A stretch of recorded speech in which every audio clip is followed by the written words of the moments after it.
Halos matangay ang isang rider na nagtangkang tumawid sa Rumaragasang Spillway sa Negros Oriental. At sa Bulacan, hindi na matanaw ang isang tulay dahil din sa pag-apaw ng tubig. Ang masamang panahon sa probinsya, tinutukan ni Sandy Salvacio ng GMA Regional TV.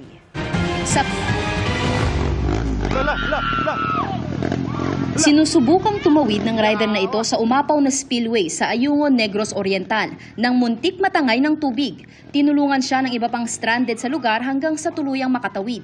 Ilan pang rider ang tinulungang makatawid sa rumaragasang tubig. Nilusong din ng ilang guro at estudyante ang spillway.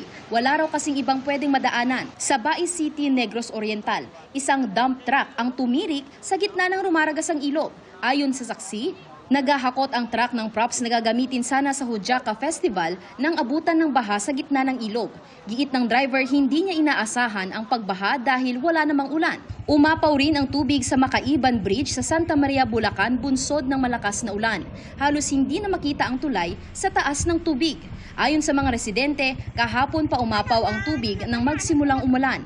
Naglagay na rin ang mga tanod na nagbabantay doon ng babala bago sumapit sa tulay. Abot binti ang baha sa Masantol, Pampanga, bunsod ng high tide sa Pampanga River. Nagbangka na ang ilang residente.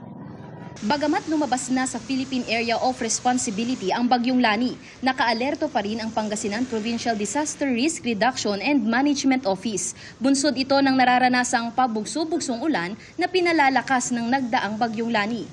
Naka 24 hours monitoring tayo sa river system, sa weather situation, sa San Roque Dam water level, sa ating mga mangingisda, na huwag munang pumalaot. Sa Dagupan City, problema ang taas-babang baha dahil sa masamang panahon na sinabayan ng high tide kaninang umaga. Yung mga customer ayaw nilang bumaba sa tubig. Baka sila yung maliptos. Gano'n. May baha rin sa Kalasyaw. Nandito ako ngayon sa Barangay Talibao sa Kalasyaw, Pangasinan na kung saan ang kalsadang ito ay ang pinakamalapit na dinaraanan daw ng mga tricycle driver papunta sa kanilang bayan. Pero dahil hanggang hita ang level ng tubig sa mga oras na ito ay hindi ito kayang daanan ng anumang sasakyan. Hanggang ngayon hindi namin madadaanan yung tubig dyan dahil sa mga tricycle. Andito lang kami sa walang mahanap buhay. Binabantayan ng Kalasyaw DRRMO ang Marusay River.